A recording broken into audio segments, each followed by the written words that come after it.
Bonsoir chers internautes, merci de nous retrouver ce soir pour ce nouveau numéro de YouStop qui porte sur l'extrémisme violent et le terrorisme.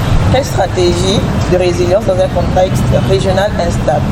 Face à la situation délétère dans laquelle se trouve la région des savanes, il nous paraît important aujourd'hui d'en parler et d'éclairer la lanterne de plusieurs sur le phénomène de l'extrémisme violent et du terrorisme. Pour en parler ce soir, je reçois sur ce plateau M. Seyam Adiako, chargé de programme de WAREP Togo. M. Seyam, bonsoir. Bonsoir. Je reçois également M. Nadia Félix, chargé de programme à la clinique d'expertise juridique et sociale. M. Nadia, bonsoir. Bonsoir. Alors, d'entrée de jeu, nous allons passer directement aux clarifications conceptuelles afin de mieux comprendre les différentes terminologies qui seront abordées, sinon entamées lors de ce YouStop. Monsieur Seyam Adiako, qu'est-ce que l'extrémisme violent? Qu'est-ce qu'on entend par là? Merci beaucoup, merci pour l'invitation. Extrémisme violent, il faut dire que c'est une terminologie beaucoup récente et qui est aujourd'hui difficile à définir. Aujourd'hui, on n'a pas de définition unanime sur la question de l'extrémisme violent, étant donné que la question du terrorisme, la notion de terrorisme était déjà existante depuis des décennies. Aujourd'hui, la notion d'extrémisme violent est très utilisée et souvent de façon interchangeable avec le terrorisme. L'extrémisme violent, on peut définir cela comme l'usage de la violence pour exprimer des idéaux, bien pour exprimer des opinions politiques, idéologiques, religieuses. D'accord, vous étiez en train de dire qu'on utilise de manière simultanée ces termes, extrémisme violent et terrorisme. Du coup, qu'est-ce qui permet de nuancer le terrorisme de l'extrémisme violent? Historiquement, le terrorisme est la notion la plus vieille. Le terrorisme est défini, ça au moins on a une définition qui est un peu plus, qui a un peu l'unanimité. C'est l'usage de la violence armée à des fins politiques en temps de paix. Voilà. Mais aujourd'hui, beaucoup de personnes utilisent extrémisme violent à la place de terrorisme à la place d'extrémisme violent. Il est important de clarifier ces concepts-là. Et puis vous savez, le terrorisme en fait est très lié même aux attentats qu'il y a eu dans le temps.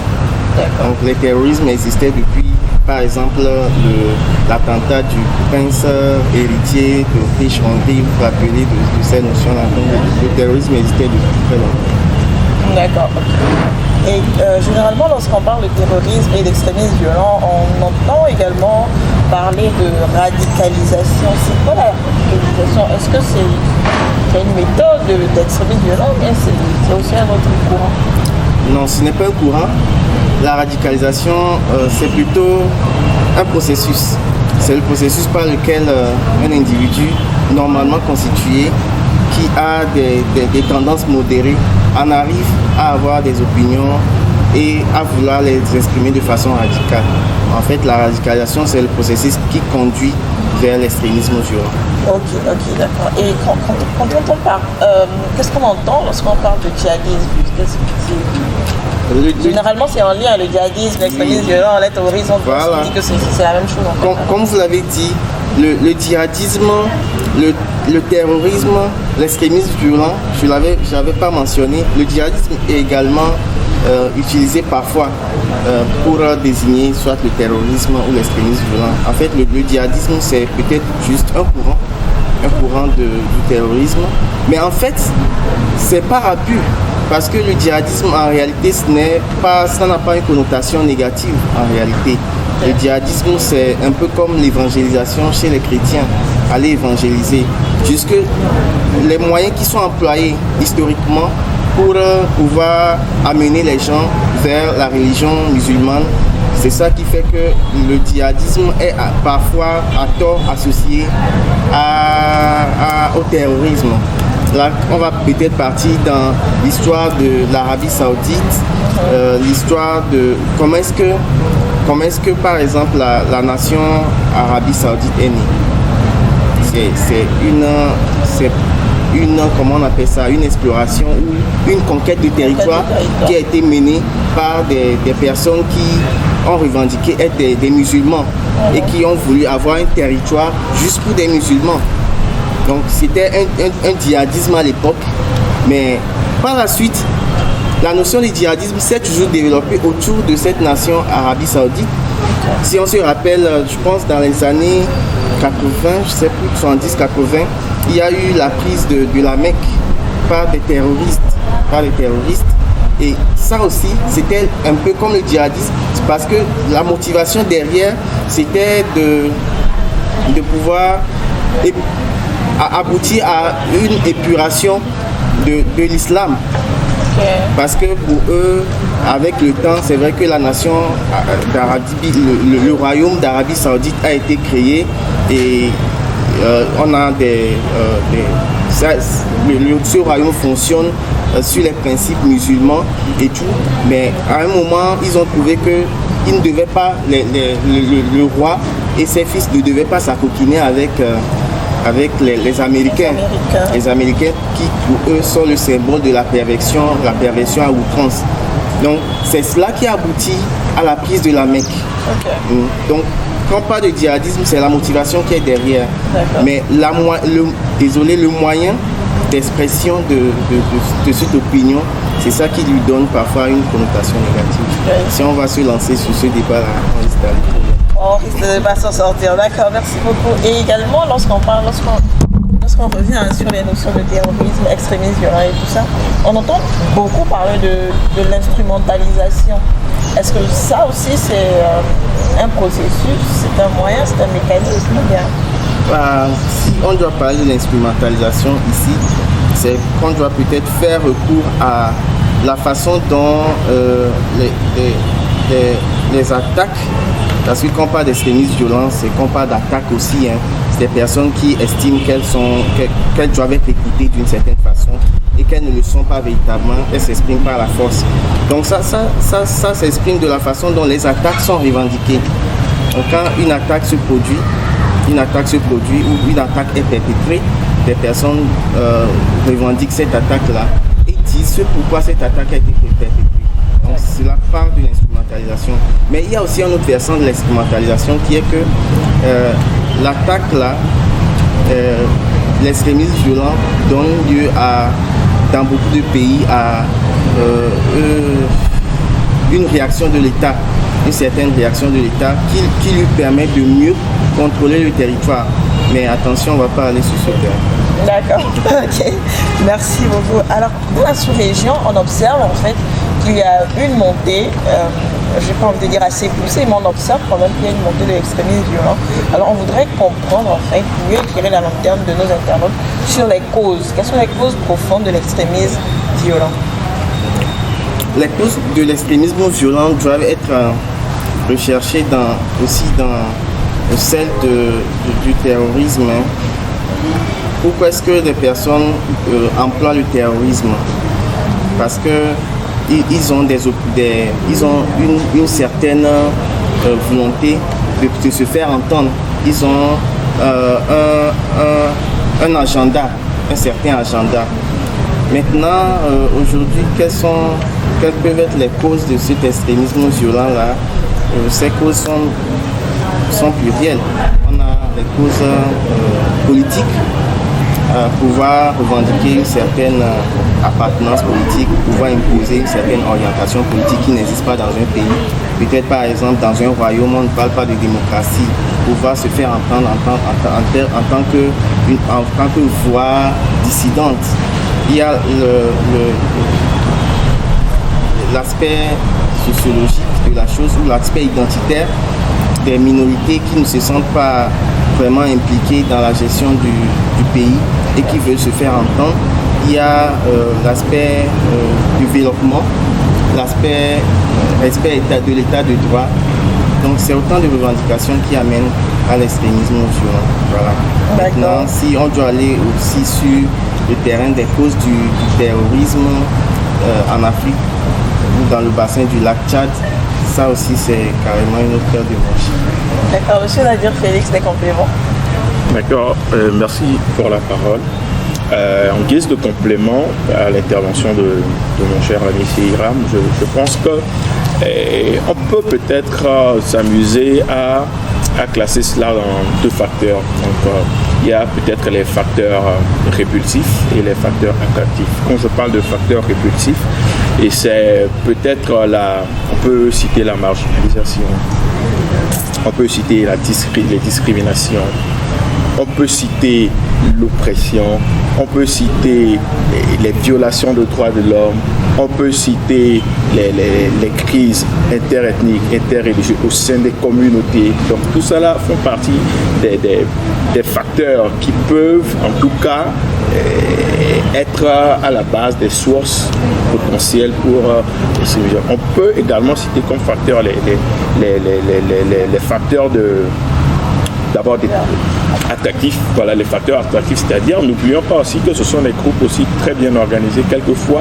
et qui en tout cas mettent tout en œuvre pour vendre du rêve aux jeunes, en tout cas pour les attirer, sachant très bien que en Afrique beaucoup vivent dans la précarité, dans la pauvreté, eux aussi mettent en place avec peut-être pourquoi pas même des programmes d'aide, pour en tout cas attirer des jeunes à leur cause. Donc, c'est ce que je pourrais en tout cas ajouter à l'intervention. D'accord, ok. Merci beaucoup. Alors, est-ce que dans la sous-région, on observe différents types d'extrémisme violent? Est-ce qu'il existe différentes formes ou alors c'est la même forme, que ce soit dans la sous-région ouest africaine, en Europe, en Asie, tout ça? Oui, il y en a différentes formes, mais qui s'expriment tous de la même façon. La violence, c'est le dénominateur commun. Et la première forme qu'on pourrait identifier, c'est l'extrémisme violent religieux. C'est celui que nous connaissons tous et qu'on attribue en général au djihad, sachant qu'il y a aussi l'extrémisme violent chrétien. Il y a également l'extrémisme violent politique, mais des idéaux politiques qu'on n'autorise pas, dont on n'autorise pas l'expression. Il y a également l'extrémisme violent identitaire pour pouvoir permettre à des minorités de pouvoir s'exprimer. Et cet extrémisme violent, il y en a également l'extrémisme violent idéologique, pouvoir véhiculer certaines idées, idéologie, philosophie. Et vous aviez parlé tout à l'heure d'instrumentalisation, c'est justement sur ces besoins des populations, comme le cher Nadir vient de le dire, les besoins des populations de pouvoir s'exprimer, de pouvoir accéder au développement, de pouvoir sortir de la marginalisation. C'est justement sur ces besoins-là que se greffent des groupes d'extrémisme violent, des groupes extrémistes ou des groupes terroristes pour pouvoir les amener ou pouvoir faire radicaliser la population. D'accord, ok, d'accord. Monsieur Nadir, un complément? Non, je suis d'accord avec lui. Idéologie politique, philosophique, etc. En tout cas. Alors, quelles sont les conséquences que l'on peut observer? Quelles sont les conséquences de l'extrémisme violent?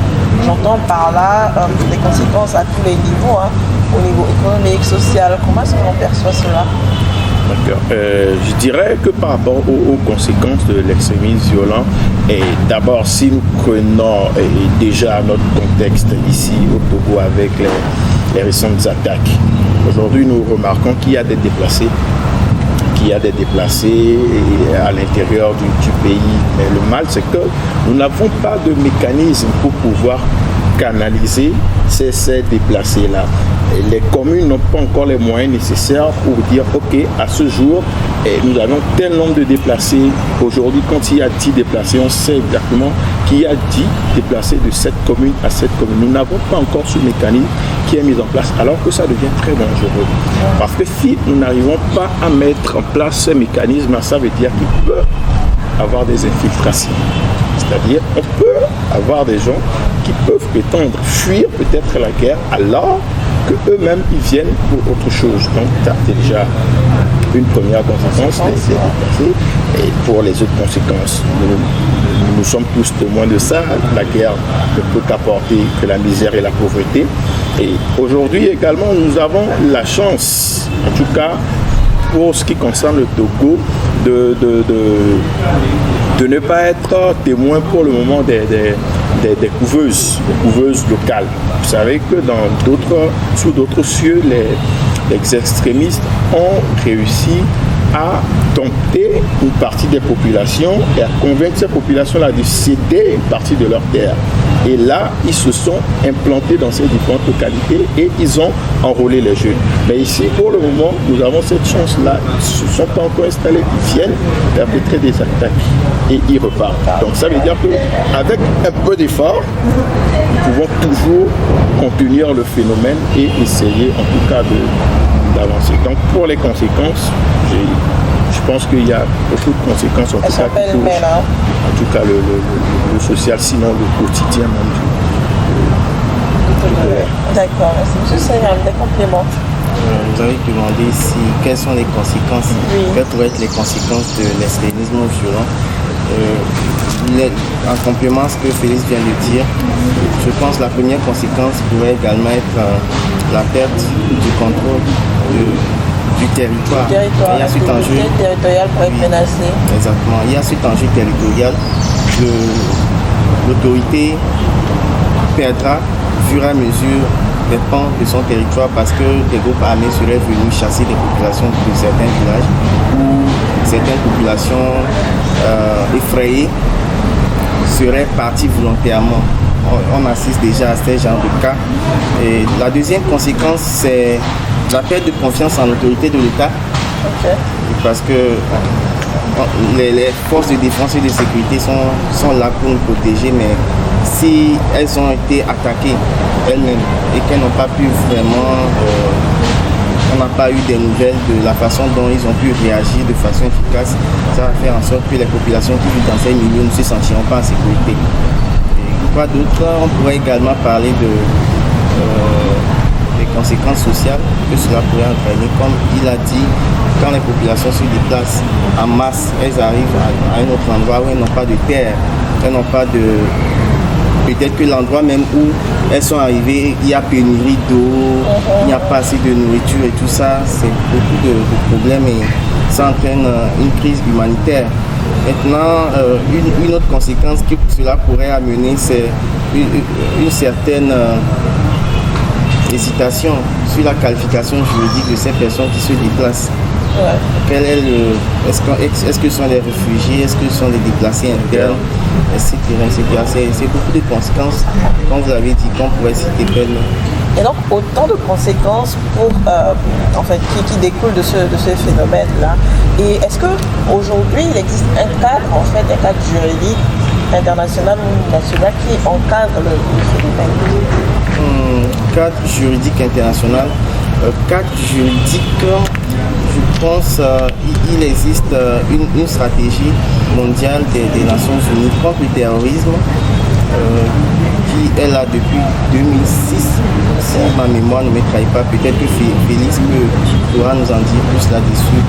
Et au-delà de ce cadre qui est au niveau des Nations Unies, le seul à ce jour et qui est complété qui comprend au moins 4 piliers. Je pense que le premier pilier c'est résoudre les conflits non résolus. Au sein des communautés, c'est ça? Oui. Et ensuite empêcher les groupes terroristes d'obtenir les moyens qui leur permettent de perpétrer leurs actes ignobles. La lutte contre le blanchiment d'argent. Exactement, c'est ça exactement. La contribution volontaire des États à la lutte contre le terrorisme et enfin le lien qu'il peut y avoir entre le terrorisme et la protection des droits de l'homme. Donc voilà un peu le cadre international qu'il y a, mais au niveau africain, on peut citer des cadres au niveau des conventions, au niveau de l'Union africaine, de la CEDEAO. Au niveau de l'Union africaine, on a une convention qui est la plus vieille sur la question, c'est la convention sur la lutte contre le mercenariat. Je ne me rappelle plus de la date. Et une autre plus récente qui porte sur la prévention et la lutte contre l'extrémisme violent. Ces conventions sont dotées de plans d'action. D'accord. Ok.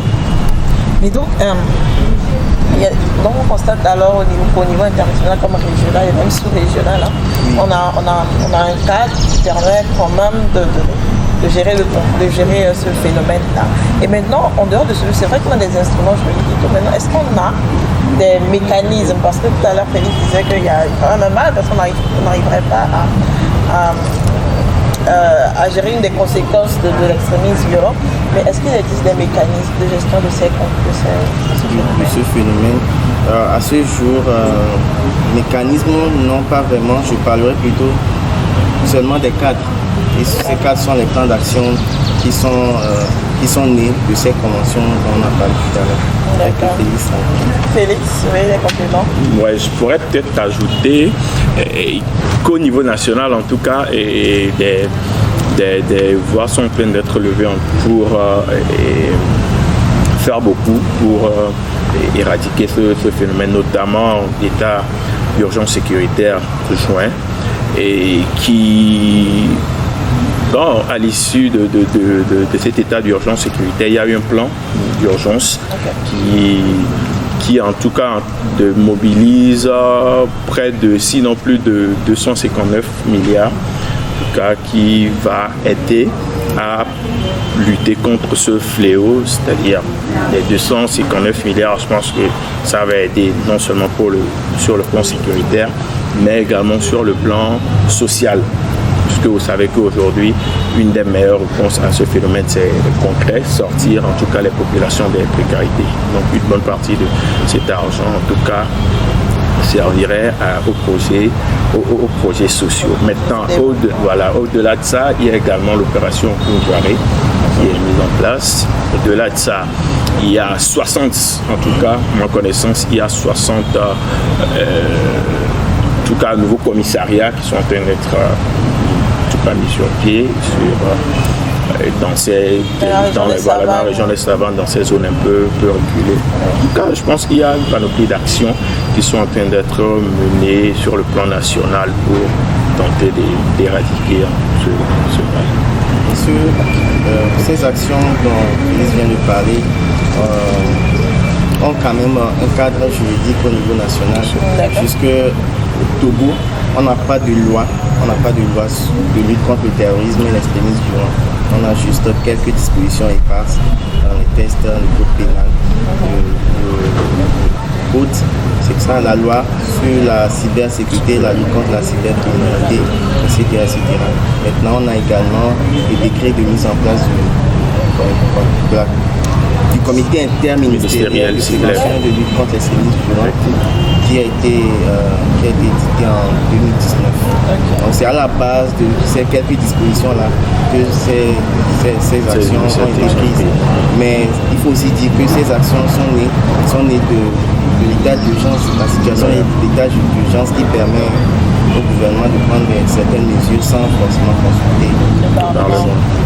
D'accord, merci beaucoup. Alors moi j'observe en fait de tout ça que des actions sont prises au niveau international, des efforts colossaux sont faits au niveau de l'État, et maintenant que peut faire l'individu en lui-même pour contribuer à la prévention de l'extrémisme violent et pour contribuer également à la consolidation de la paix dans sa communauté? Monsieur Nadir. Ouais, bon, je pense que ce que peut faire l'individu, c'est ce que mon cher Seira et moi nous sommes en train de faire actuellement, c'est d'essayer d'en parler. Et bon, parce que vous savez, aujourd'hui, un individu pris comme ça, c'est très difficile, les moyens sont très limités. Donc on ne peut que inviter les populations, d'abord les populations de la région des Savanes, à ne pas céder à la panique, parce que vous savez très bien qu'aujourd'hui, dès qu'il y a la panique qui s'installe, nos ennemis vont en profiter pour s'installer. Donc d'abord, à ne pas céder à la panique, à sensibiliser, à faire comprendre aux populations que c'est une lutte. C'est une lutte commune, voilà, et à se donner des moyens, à ne pas céder facilement, au gain facile, voilà, à être surtout patriote, parce que vous savez que vous aimez vraiment votre pays, il y a des risques que vous ne pouvez pas prendre. Effectivement. Voilà, donc je pense que l'individu l'en a pris. Je pense que c'est ce qu'il peut apporter aussi. Et aussi, j'oubliais, collaborer efficacement avec les forces de défense et de sécurité. Et à travers les différents numéros verts qui ont été communiqués à la population, notamment dans la région des Savanes. Nous avons le 1200 et le 1201. Ça, c'est pour la région des Savanes et autres. Je pense que quand on coopère plus avec les forces de défense et de sécurité, ça marche. Dès qu'on observe une situation qui ne nous semble pas vraiment catholique, il faut rapidement appeler les forces. Ah tiens, il y a un monsieur qui est là depuis une semaine, mais qui sort tôt, qui rentre tard. Apparemment, il ne veut pas être trop visible. En tout cas, c'est ce genre de dénonciations aussi qui peuvent nous aider plus ou moins à maîtriser et à éradiquer cela. Je sais pas si... D'accord, je suis amené complément déjà. Je pense que tout a été déjà dit. Moi, juste la petite réflexion selon laquelle l'individu qui a des besoins et à qui on vient apporter des solutions ne se demande pas bon, où est-ce que ça vient. La fin, on leur donne. Maintenant, qu'est-ce que nous, on peut faire? Nous autres, on ne peut plus sensibiliser. On n'a pas les moyens de pouvoir développer des milieux. Ça relève de la compétence régalienne de l'État. Maintenant, qu'est-ce qu'on pourrait dire aux populations qui sont en ligne de front actuellement, qui font face dans le Pendjal, tout ça. Oui. C'est les inviter à ne pas céder à la panique et à collaborer avec les forces de défense et de sécurité. C'est vrai que ce n'est pas toujours facile au regard de notre histoire. L'histoire politique du Togo n'a pas toujours été... On n'a pas toujours eu de bonnes relations avec il est temps d'enterrer la rage de guerre. Parce qu'on a un ennemi commun finalement. Oui, oui. Donc c'est ça. Utiliser à profusion les numéros. Et aussitôt qu'on voit des situations qui ne sont pas nettes. Maintenant, est-ce que nous savons tous les situations qui pourraient amener à l'extrémisme violent ou bien les prémices de l'extrémisme violent dans une communauté? Ça aussi, c'est une autre paire de manches. Là, pour rebondir là-dessus, je voudrais demander, en tant que WANEP Togo, voilà, membre de la en tant que WANEP Togo, une organisation de la société civile, qu'est-ce que vous faites concrètement sur le terrain pour contribuer à la prévention de l'extrémisme violent et à la consolidation, de la paix et de la cohésion sociale? Merci beaucoup. Des actions que nous menons pour prévenir, lutter contre l'extrémisme violent, nous n'en parlons pas beaucoup. Mais je peux quand même les énumérer. Qu'est-ce que nous faisons? C'est éduquer. Et puis, sensibilisation et éducation. Éducation, sensibilisation. Et ensuite, organiser des dialogues communautaires. Il faut dire que l'extrémisme violent a pour terreau les conflits communautaires. Les conflits qui perdurent sont le terreau ou l'engrais de l'extrémisme violent. Donc nous on aide à résoudre les conflits communautaires, on aide également les communautés à se parler, à organiser des dialogues communautaires et tout ça. Et maintenant il y a un autre aspect dont Félix avait parlé tout à l'heure, c'est l'aspect économique. Les personnes qui ont besoin de manger par exemple et qu'un aladi en Guillaume qui n'est pas forcément musulman vient dans la localité parler de que vous savez l'islam a dit ceci, l'islam a dit cela. Moi je vais vous creuser un puits pour vous. Moi je vais construire une nouvelle mosquée pour vous. Vous allez prier dedans. Je vais donner des sacs de riz et tout ça. Il ne faut pas réfléchir à tout ça.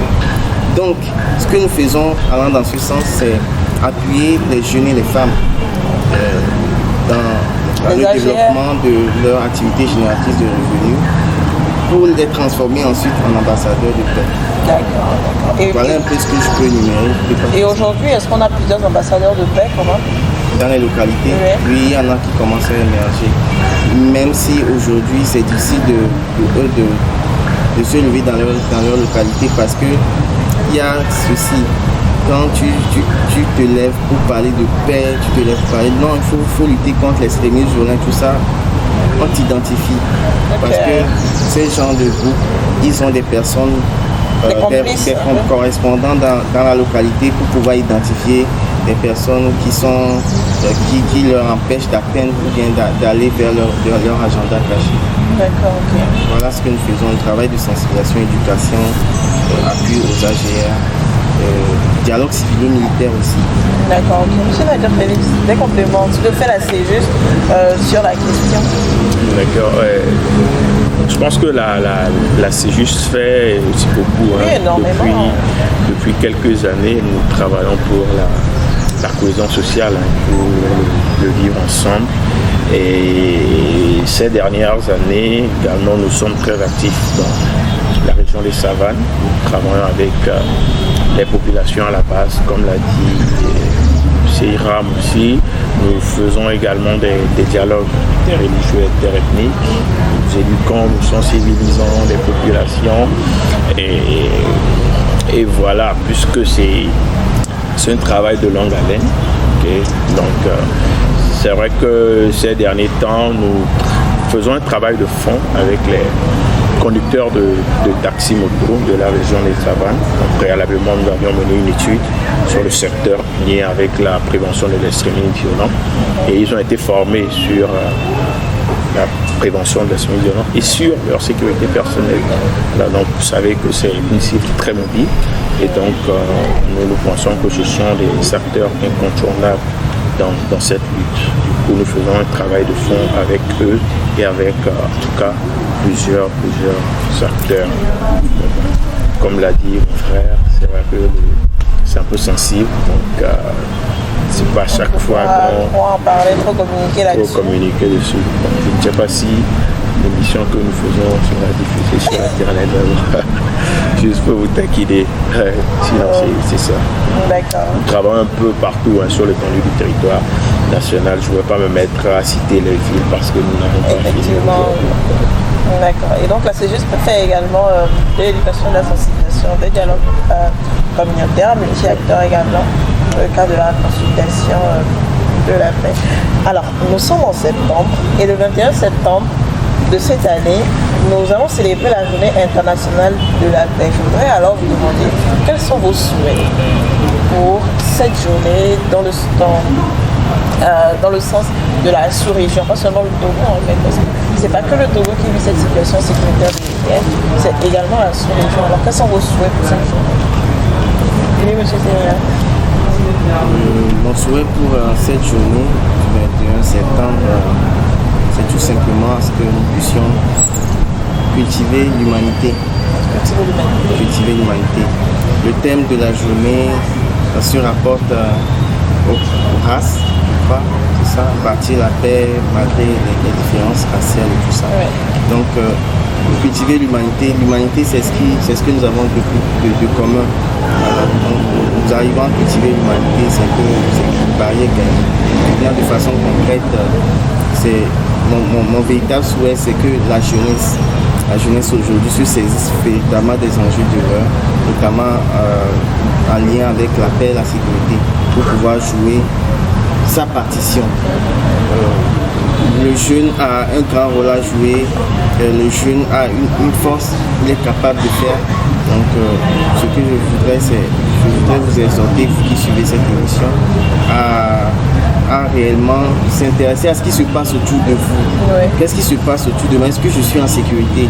Est-ce que mes compatriotes sont en sécurité? Est-ce que nous vivons en paix? Et avec votre voix, avec l'aura ou l'auditoire dont vous disposez grâce à votre réseau social, vous pouvez toucher beaucoup de monde en propageant des messages de paix. Donc, pour moi, c'est que tout le monde puisse réellement s'intéresser à la question de paix et de sécurité. Merci, monsieur Nadia Félix, vos souhaits. Oui, je pense que, allant dans le même sens que mon frère Seyram, je pense que c'est ça, au-delà, en tout cas, des actions que l'État peut mener directement, et j'encourage vraiment que des vraies résolutions soient prises, en tout cas, pourquoi pas des forces conjointes avec nos frères burkinabés et autres pour chasser l'ennemi. Voilà, je m'en vais questionner la CEDEAO parce que le terrorisme n'est plus en tout cas une affaire d'un pays maintenant. Voilà, donc il peut vraiment sur le plan en tout cas communautaire prendre des décisions qui pourront nous aider à en finir avec ce fléau. Maintenant, par rapport à la jeunesse, j'invite également l'État à encourager des initiatives de la jeunesse, en tout cas les accompagner, pas seulement côté financier, mais aussi le côté technique, surtout les jeunes de ces différentes localités où il y a en tout cas de ces attaques-là, aider ces jeunes-là d'abord à s'épanouir et à faire un effort pour sortir plus ou moins de la précarité, pour ne pas être facilement enrôlable. Voilà. Et puis de façon générale, que chaque jeune dans le pays puisse faire de cette affaire une affaire personnelle et aider en tout cas à la consolidation de la paix dans notre pays. C'est ce que je peux dire. D'accord, merci M. Seria Madiakor, merci M. Nadia Félix. Chers internautes, nous arrivons à la fin de cette émission, de ce numéro de YouStalk. Je vous invite à suivre la chronique Médroit en 3 minutes.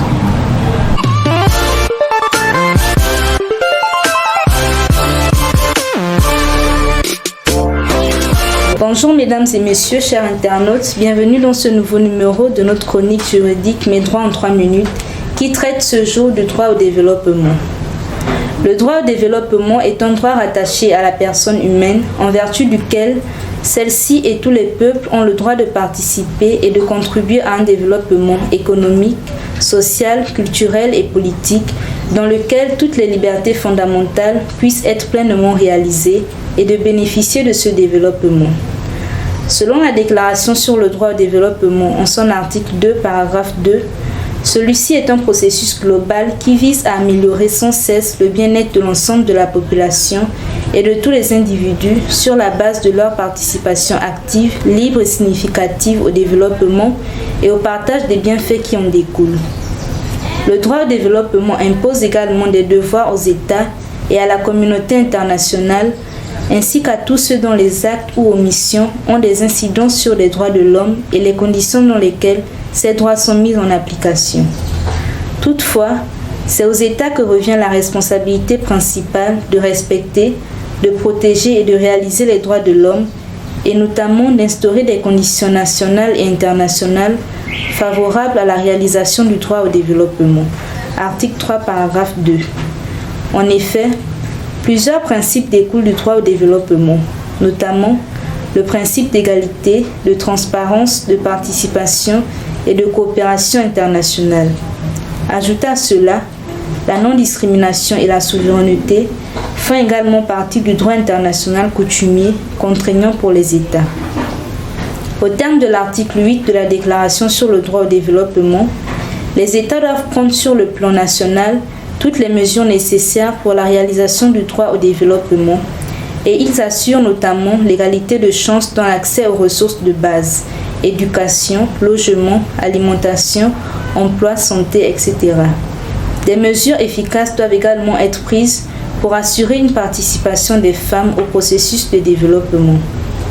En somme, le droit au développement implique au niveau individuel comme social l'apport de tous en se basant sur le droit de chaque être humain de développer au maximum ses facultés et ensuite l'amélioration constante du bien-être et de la qualité de vie permettant la pleine jouissance de tous les droits humains pour tous et particulièrement pour les plus vulnérables et défavorisés. Merci chers internautes de nous avoir suivis et à bientôt pour un nouveau numéro.